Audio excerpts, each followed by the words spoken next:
All right, so you want to get to the bottom of this whole Bybit hack, right? Yeah. What went down? Absolutely. What happened next? For sure. Well, we dug into Crypto Banter's interview with Bybit CEO Ben Zhou, and we're going to break it down. Awesome. So it's kind of a wild story Really is. about how quickly things can go wrong in crypto. Yeah. Especially when you're dealing with, huge sums of money. Huge sums. So picture this, right? Great. It's Friday night, Mm-hmm. and the Bybit team, they're doing, what they think is a pretty routine transfer of Ethereum, ETH, Yeah. from their super secure offline cold wallet Right. to their online hot wallet. Yeah, so you can kind of think of it like Oh, yeah. moving money from like a heavily guarded vault Oh, I like that. to like your everyday checking account, Right. Cold wallets offline for max security, hot wallets connected to the internet for those, faster transactions. Makes sense. Yeah. And to their credit, they weren't messing around with security here. Yeah. They were using a multi-signature system for this transfer. Multiple people need to sign off on the transaction for it Yeah. to go through Exactly. added layer of security, which makes sense, right? When Yeah. we're talking about Let's do it with that much. large sums of money. So where do things go sideways? Well, Ben Zhou, the CEO, right? He was the last one in line to approve this transfer. Oh, okay. So he sees this request come through and, assuming it was for like the typical amount, like 30,000 ETH, he gave the green light. Okay, hold on. Back up a sec. Sure. So for our listeners, I just want to be clear. Mm-hmm. How much ETH are we actually talking about here? Yeah, good question. Like 30,000 ETH? Is that a lot? Is that Yeah. normal? So 30,000 ETH was actually the usual amount they'd move Okay. for liquidity purposes. Okay. But the hackers managed to drain the entire ETH cold wallet, What? which contained over 400,000 ETH, Oh, my God. which was like $1.5 billion at the time. Oh, my gosh. Yeah. Okay, so Ben Zhou signs off. Right. Does he immediately realize something's wrong? He doesn't. Okay. He actually gets a frantic call from his CFO and the security team shortly after.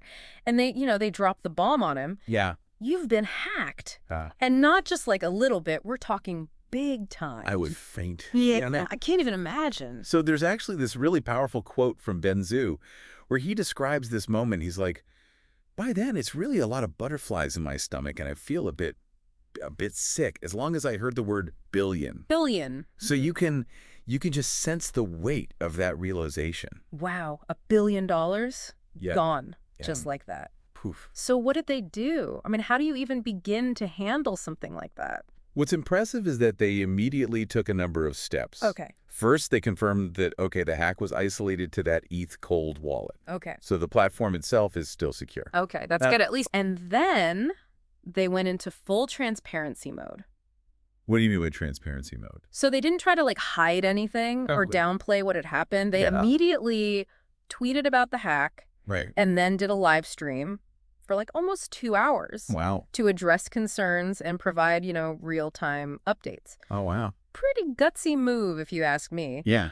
I mean, most companies would be like scrambling to contain the PR disaster, Right. but they chose to be open and honest with their users from the get-go. Wow. So they tweeted and went live? Yep. Anything else? They also activated their company-wide emergency protocol called P-1. P-1. Yeah, it sounds intense. Yeah, that sounds intense. It was. Automated calls go out, online meetings launch, everyone has a designated role, and the entire company mobilizes to handle this crisis. Oh, my gosh. It was all about efficient communication and coordinated response. Yeah. Even in the middle of the night. I mean, think about the pressure these guys were under. So, Ben Zhou, he immediately sends a company-wide message Okay. to try and reassure his team, his buy buddies, as he calls them. Well, And he says, all buy buddies, understand that it is a difficult time now.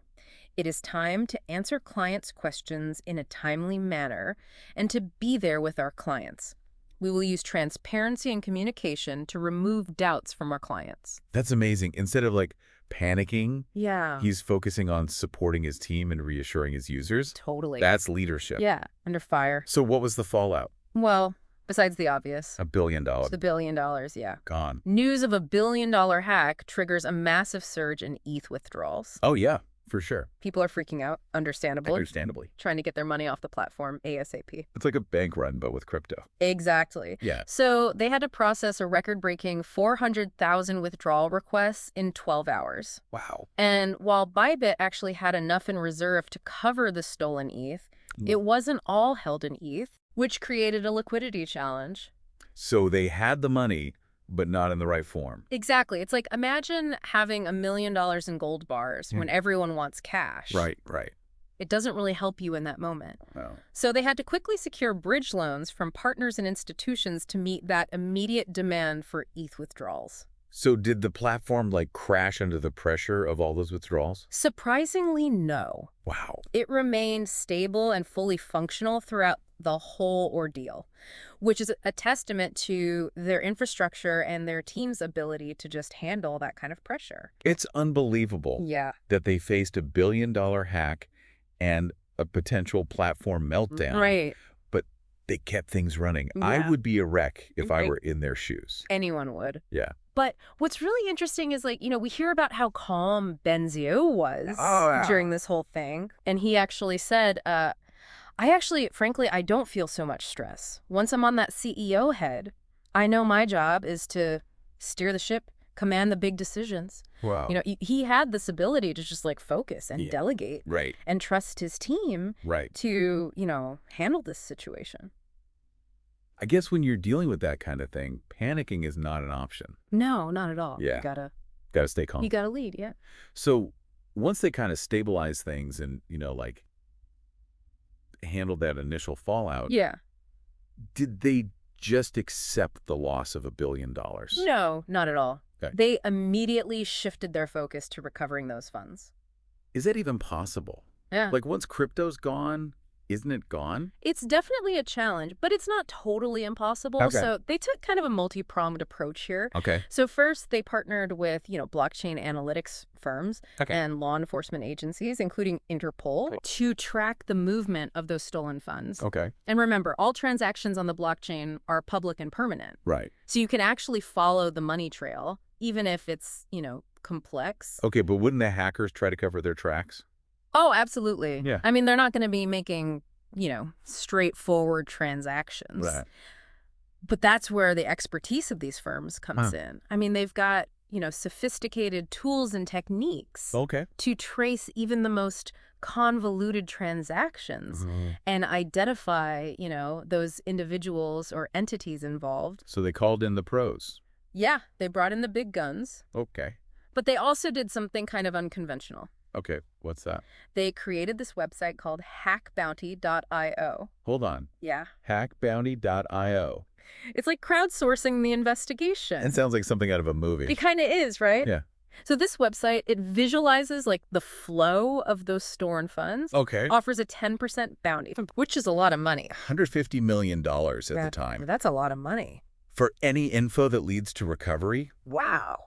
they even rank like exchanges and bridges based on how much they're cooperating Oh, wow. with the investigation. Okay. So really putting pressure on everybody in the crypto space to help out. So they're enlisting the entire crypto community Yeah. to track down this money. Basically. Okay. It's a fascinating strategy, Yeah. It leverages the community Yeah. transparency of the blockchain, Yeah. the financial incentive, Right. creates this like powerful force for recovering these assets. So did it work? Well, they haven't like publicly disclosed how much they've recovered, Okay. but it's clear they've been actively working on it. Okay. They've also been, repurchasing ETH Okay. through over-the-counter deals Right. to maintain their reserve ratios. Okay, so they're not just sitting around waiting for this money to come back. Oh, They're trying to be proactive. Proactive, yeah.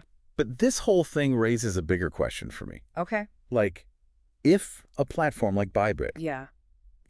as sophisticated and as secure as they are, Right. can get hacked, Mm-hmm.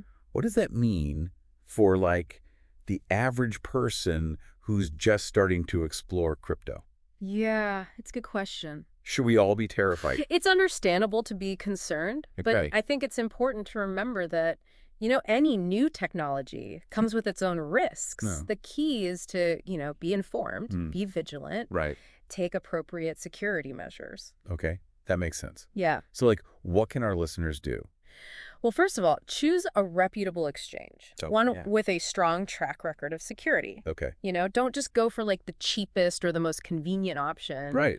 Do your research, read reviews, Okay. look for exchanges that prioritize security and transparency. So like Bybit, even though they got hacked. Exactly. I mean, Okay. they've messed up, but their response The response has been good. has been amazing. Okay, choose a reputable exchange. Yeah. What else? Second, understand the different types of wallets Okay. and choose the right one, Okay. for your needs. Yep. So hot wallets, right? Yeah. They're convenient for everyday transactions, Mm-hmm. but they're also more vulnerable Right. to hacking acne. Okay.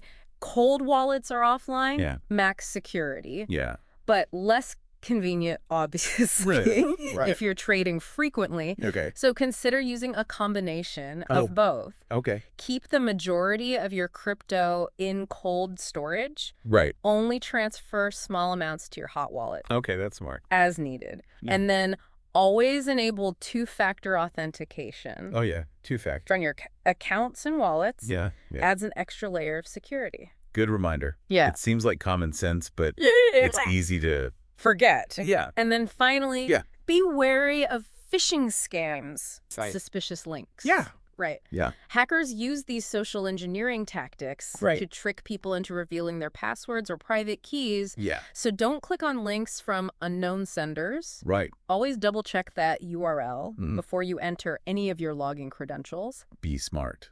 Be smart. Be careful. Be careful. Ask questions. Ask questions. If Yeah. something seems off. If something seems fishy, yeah.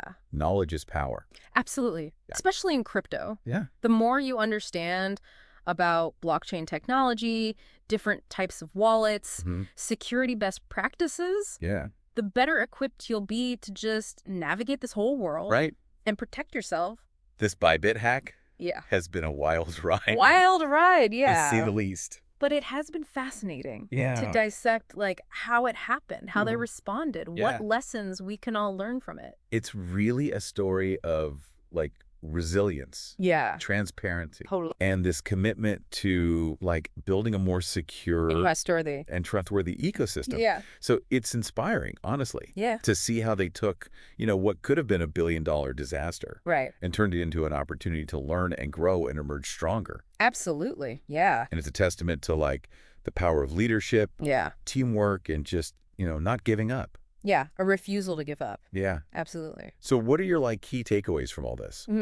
My key takeaways. Yeah. I think first, it's a stark reminder that even the most secure systems are vulnerable. Yeah. Yeah.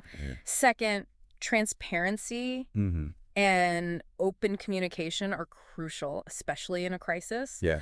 And third, even when you're faced with a seemingly insurmountable challenge, it's possible to bounce back. Yeah. Learn from your mistakes. Right. Yeah. Build a better future. I love it. Yeah. For our listeners out there, remember Yeah. the crypto world. It's still the Wild West. I mean, there are incredible opportunities, For sure. but also significant risks. Yeah. Be vigilant. Mm-hmm. Do your research. Yeah. Be prepared for the unexpected. Yeah. But remember, there are people and companies out there Yeah. who are fighting for a more secure and Right. transparent future for crypto. Love it. Yeah. We've only scratched the surface here. Yeah, we have. There's so much more to unpack. This whole thing really got me thinking about the bigger picture.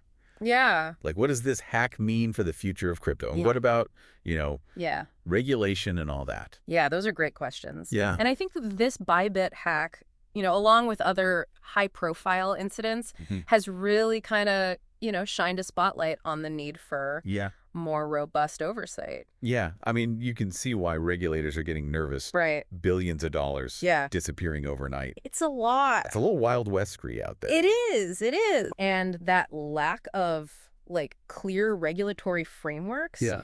creates this uncertainty Yeah. for everyone, Right. From individual investors to big institutions. Yeah. But it's tricky because some people argue that, a too much regulation stifles innovation, Right. goes against that whole Decentralized. decentralized nature Yeah. of crypto. Without any guardrails, Yeah. it does feel a little bit like a free-for-all. Yeah. So where do you even begin to draw the line? That's the billion-dollar question. Literally, yeah. Literally, yeah. I Yeah. mean, how do you protect consumers and Yeah. prevent, Yeah. illicit activities Yeah. without stifling the growth of, Right. what could be A revolutionary technology. this revolutionary technology? Yeah. It's tough. Yeah, it's tough. So Ben Zhou actually mentioned this idea of blockchain immutability. That code is law concept. Yeah, And whether there should be exceptions in cases like this. right. It's a pretty mind-bending concept when you think about it. Yeah, it is. Because, the whole foundation of blockchain technology Yeah. is built on this idea of, Yeah, tamper-proof, irreversible transactions. right. But what happens when that immutability is used to, shield criminal activity? Right, Or when, billions of dollars are stolen? right. Should there be a mechanism to, undo a transaction? Yeah. If it's proven to be, the result of theft or fraud. I mean, in the traditional financial world, Yeah. there are ways to, To claw back that money. Yeah. funds. Yeah. The blockchain kind of It complicates things. throws a wrench in there. Right. Yeah. This raises some fundamental questions about the future of blockchain governance. Right. How do you balance the need for security and accountability with those core principles of decentralization and user autonomy? Yeah. It's a debate that's only going to intensify Right. as this industry matures and attracts more, Mainstream attention. mainstream attention. So what does this all mean Yeah. for the average person who's thinking about, oh, maybe I should get into crypto?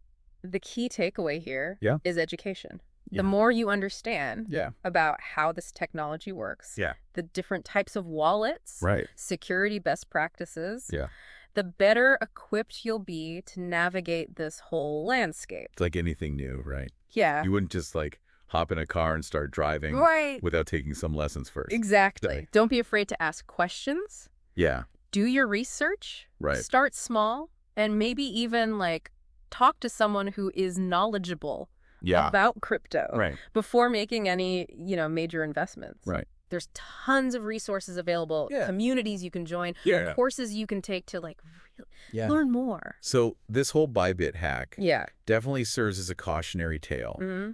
but it also highlights the resilience Yeah. of the Yeah. crypto industry Absolutely. and the importance of leadership Yes. and transparency Transparency. and this yeah. commitment to building a more secure future. Absolutely. It's a reminder that progress isn't always linear. Yeah. There are going to be bumps along the way. Bumps. Yeah. Sometimes massive billion-dollar bumps. Yeah.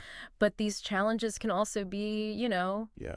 opportunities for growth, Right. for learning, Mhm. for building something truly remarkable. That's what we're all about here. That's what we're all about. We're taking these complex topics, breaking them down. breaking them down, helping you understand what it all means. Exactly. And there's so much more to explore. So Iris. if you enjoyed this breakdown of the Bybit hack, make sure to subscribe so you don't miss out Yeah, subscribe. on future episodes. We'll be back soon. We'll be back soon with another fascinating topic, Absolutely. ready to help you navigate this ever-evolving world. The world around us.